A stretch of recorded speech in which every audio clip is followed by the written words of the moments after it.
नमस्कार साथियों, Kanishka officers academy Darbhanga में आपका स्वागत है। और जैसा कि आपको पता है कि बीपीएससी के द्वारा एईडीओ का एग्ज़ाम रद्द कर दिया गया है। अब दोस्तों, इसके दो पहलू हैं। एक तो जो मेहनती स्टूडेंट हैं उनके मन में आक्रोश और गुस्सा है, क्योंकि बिहार में लाखों युवाओं का सपना होता है बीपीएससी में सफल होना, लेकिन जब परीक्षा में कदाचार का मामला आता है और परीक्षा रद्द हो जाती है तो समझिए कि वो ये खबर उन मेहनती परिश्रमी छात्रों के सपने पे चोट से कम नहीं है। दोस्तों, बीपीएससी के द्वारा एईडीओ एग्जाम को रद्द कर दिया गया है। और एक खबर तो एईडीओ एग्जाम रद्द होने का है, और साथ में कि अब जो एग्जाम होगा वो नए पैटर्न पे लागू होगा। क्या इसमें नया पैटर्न लागू होगा? क्या नए कैंडिडेट्स इसमें फिर से एप्लीकेंट बन सकते हैं? और साथ ही साथ जो बीपीएससी टीआरई का जो अब विज्ञापन जारी होने को था, अब वो भी टल गया। अब पूरे एईडीओ और बीपीएससी टीआरई के एग्जामिनेशन पैटर्न में ही बदलाव की चर्चा हो रही है। इन तमाम विषयों पे हम चर्चा करेंगे। उससे पहले सबसे पहले देख लीजिए कि समाचार पत्रों के माध्यम से जो आया, पेपर लीक की चर्चाओं के बीच बीपीएससी का एक्शन, रद्द की बड़ी भर्ती परीक्षा और 32 अभ्यर्थियों पर साथ ही साथ प्रतिबंध भी लगा दिया गया है और उन पर कार्रवाई भी की गई है। बीपीएससी ने सहायक शिक्षा विकास पदाधिकारी और सहायक लोक स्वच्छता एवं अपशिष्ट प्रबंधन पदाधिकारी परीक्षा रद्द कर दी है। आयोग ने 32 अभ्यर्थियों को प्रतिबंधित भी किया है। और आगे देखिए, आयोग अपने विज्ञप्ति में क्या कहता है, तब उसके बाद हम लोग इस पर और चर्चा करेंगे। ये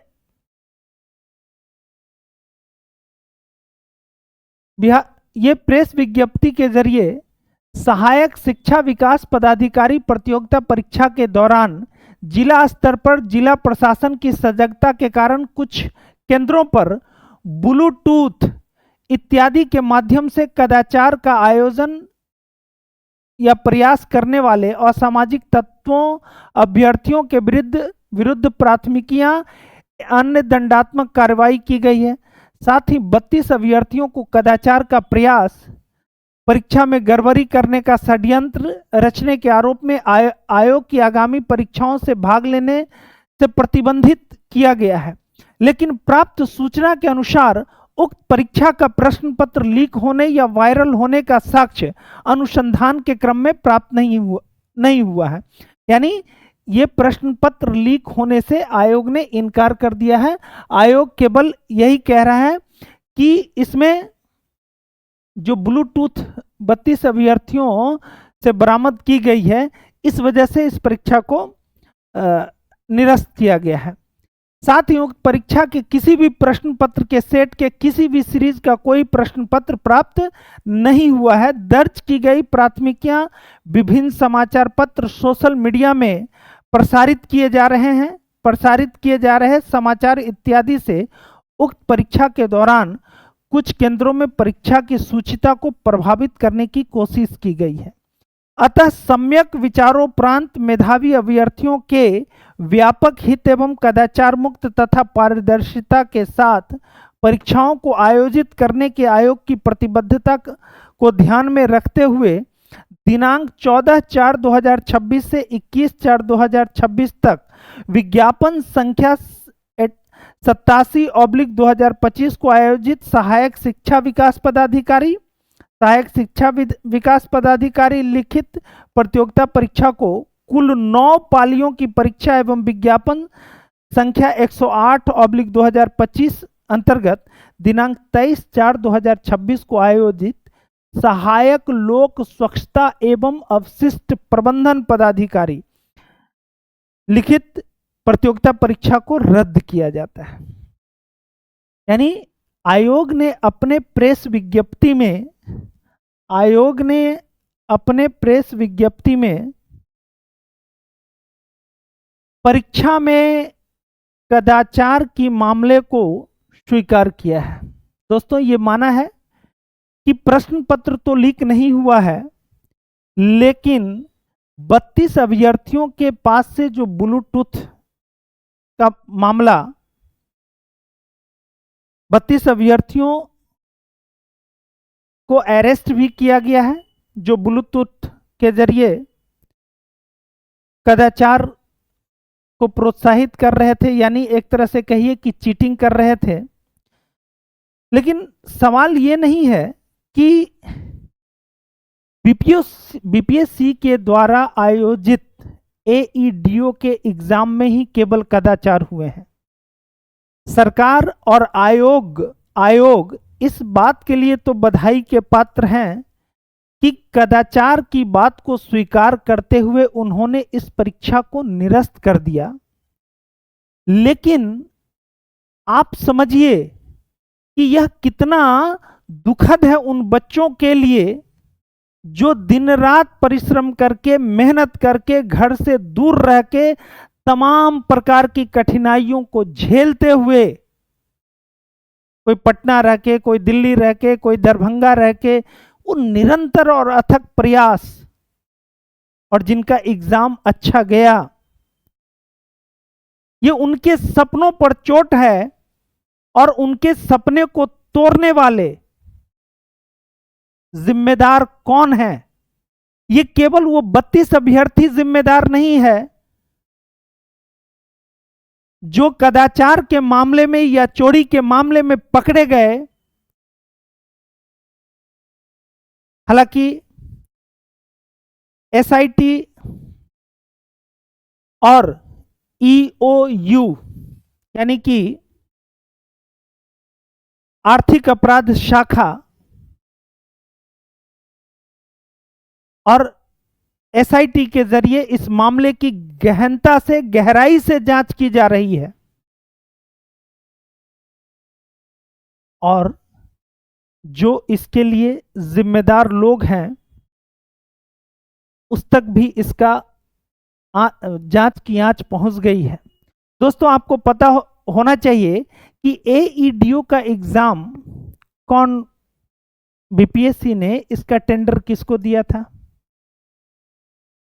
कौन सी कंपनी थी जो इस एग्जाम को कंडक्ट करवा रही थी? वो था MS Sai Educare private limited. MS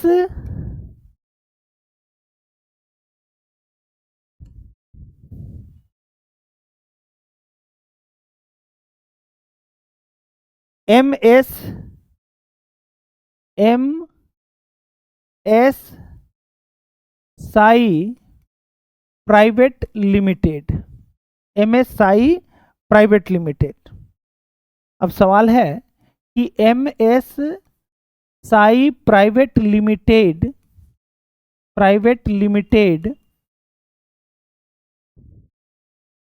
के माध्यम से इस परीक्षा का संचालन करवाया जा रहा था।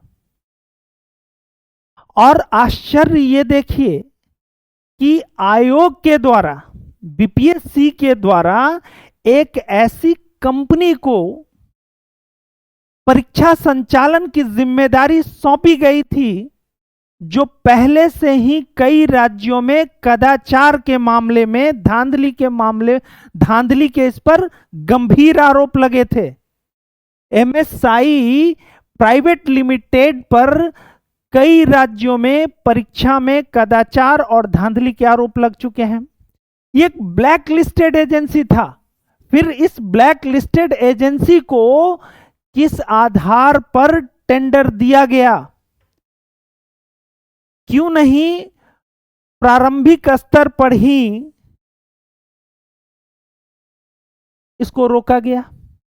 आप समझिए, वो जो आप उस बच्चे के दर्द और उस पीड़ा को समझिए, जो दिन रात जिसके माता पिता किस तरह से एक महीने के लिए उस बच्चे का जो खर्च होता है वो पटना और वो दिल्ली पहुंचाते हैं, दरभंगा पहुंचाते हैं, वो अपने गांव से दूर किस परिस्थिति में जीता है, उसके दर्द को समझिए।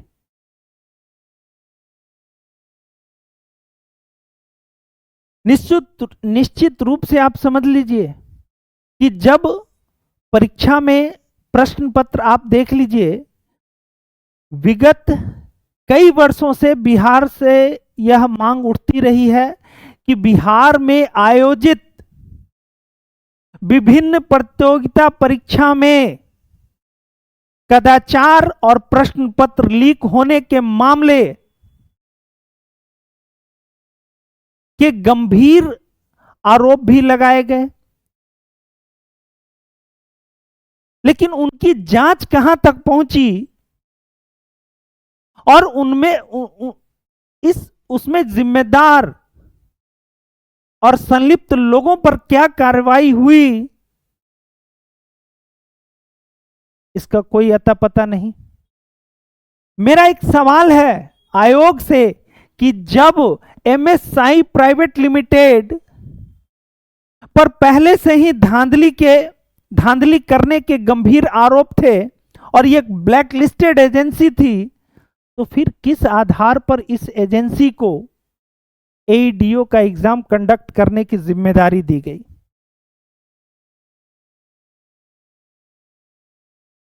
यदि यह जानते हुए कि यह एक ब्लैक लिस्टेड एजेंसी है, तो जिन लोगों ने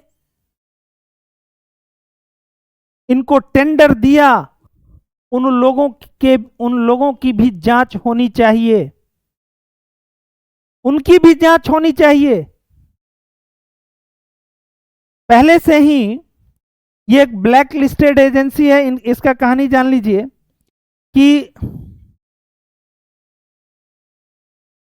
ये एमएसआई प्राइवेट लिमिटेड पर क्या गंभीर आरोप था कि ये बायोमेट्रिक को हैक करके और सॉल्वर गैंग के माध्यम से धांधली करवाता था। बायोमेट्रिक को हैक करके और सॉल्वर गैंग के माध्यम से ये परीक्षा में धांधली करता था। और आज समझ लीजिए कि उन बच्चों पर वो माता पिता, वो परिवारजन, जिन बच्चों का एग्जाम बहुत अच्छा गया था, जो इस परीक्षा में अपने सफलता के प्रति आश्वस्त थे, ये उनके सपनों पर चोट है। आप समझिए, एक दर्द को समझिए कि ऐसा नहीं है कि ये बीपीएससी में हुआ और कहीं नहीं होता है। इसमें धांधली करने वाले जो लोग हैं वो लाखों युवाओं का और उन लाखों युवाओं के परिवार के सपने पर कुठाराघात करते हैं। सैकड़ों बच्चे आप देखते होंगे कि वो आश्वस्त होते हैं कि परिणाम उनके अनुकूल होगा, लेकिन परीक्षा में परिणाम जब उनके प्रतिकूल होता है तो वो समझ ही नहीं पाते हैं। इतना मेहनत करने के बाद, इतना परिश्रम करने के बाद ये कट ऑफ इतना हाई क्यों जा रहा है? इसका मूल कारण है कि जो सिस्टम में लीक है, जो प्रश्न पत्र लीक होते हैं या जिस भी टेक्नोलॉजी के माध्यम से धांधली होता है, आप ऐसे किसी भी प्रतियोगिता परीक्षा में कट ऑफ बहुत हाई जाएगा।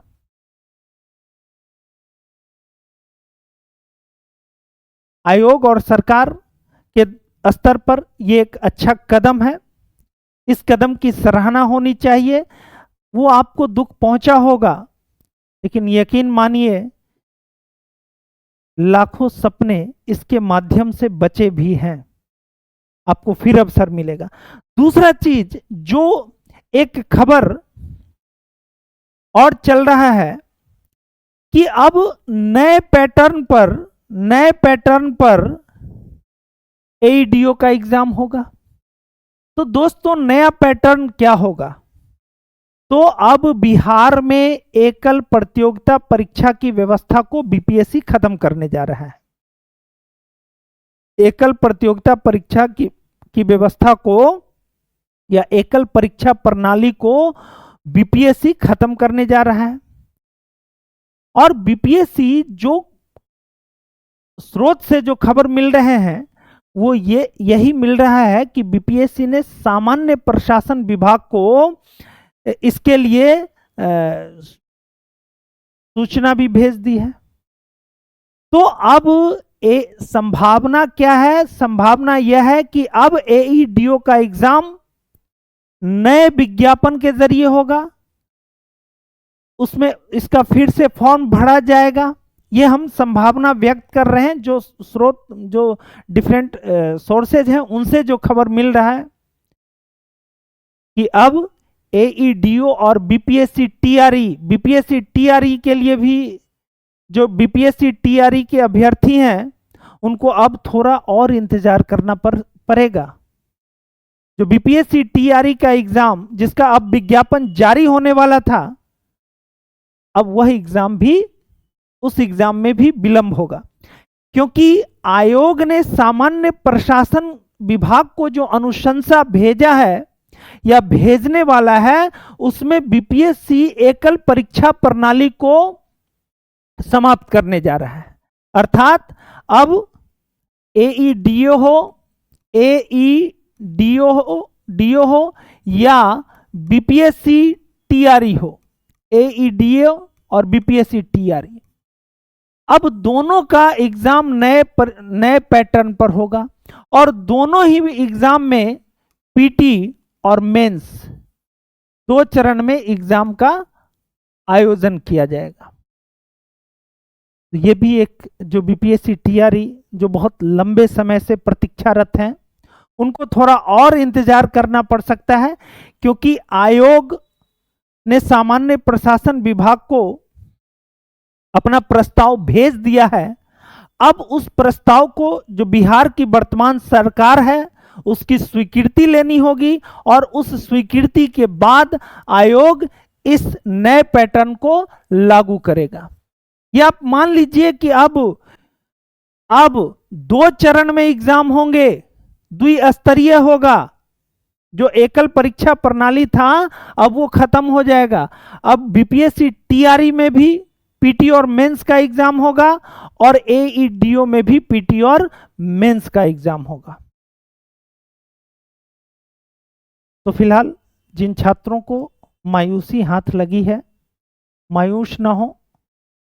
आयोग के स्तर पर, सरकार के स्तर पर जो कदम उठाए गए हैं परीक्षा को निरस्त करने का, सवाल आप कई तरह से सवाल उठा सकते हैं इस पर भी, और हम जो अपना पक्ष रखे हैं कि किस तरह से ये एमएस साई प्राइवेट लिमिटेड को टेंडर दिया गया, जबकि वो एक ब्लैक लिस्टेड कंपनी थी, कौन लोग उसमें संलिप्त हैं, पूरे साजिश का खुलासा होना चाहिए और भविष्य में कदाचार मुक्त परीक्षा को आयोजित करने के लिए जो भी आवश्यक कदम हैं उस आवश्यक कदम को उठाने जरूरी है, चाहे वो टेक्नोलॉजी के स्तर पर हो।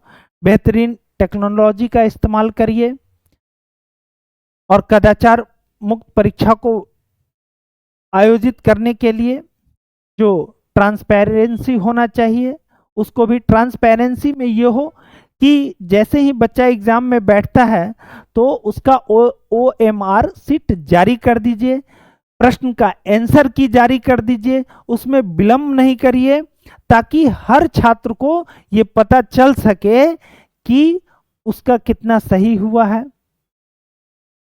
किस प्रश्न का उत्तर आयोग के द्वारा क्या लिया जा रहा है। कई बार इसमें भी विवाद होता है, डिस्प्यूट होता है। तो और थोड़े से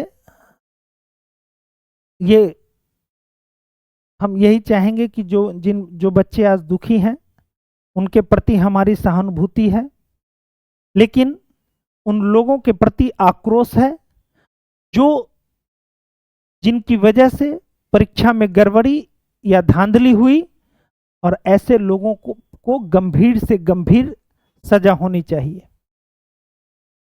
आप एक ऐसा कानून बनाइए जो इतना कठोर और सख्त हो कि कदाचार में संलिप्त लोगों को जो कठोर से कठोर सजा होना चाहिए, कानून में ऐसा प्रावधान लेके आइए कि उनकी संपत्ति जब्त होनी चाहिए, उनको उम्र कैद होना चाहिए। मतलब इससे भी बड़ा कोई सपना हो, क्योंकि ये वो लोग हैं सिस्टम में जो लाखों परिवारों का सपना तोड़ते हैं, लाखों परिवारों का सपना तोड़ते हैं। अब जो लोग ये इन कार्यों में संलिप्त हैं उनको पता नहीं है कि किस तरह से गरीब का बच्चा, मध्यम वर्गीय परिवार का बच्चा कितना संघर्ष करता है जब वो अपने घर से दूर होता है, और किस तरह से वो कोचिंग का फी हो या रहने खाने के लिए संघर्ष करता है, आप कल्पना भी नहीं कर सकते। तो एक ऐसी व्यवस्था का निर्माण की अपेक्षा है जो बिहार में कदाचार मुक्त परीक्षा को आयोजित कराने में सक्षम हो। तो आज के लिए बस इतना ही। नमस्कार, धन्यवाद।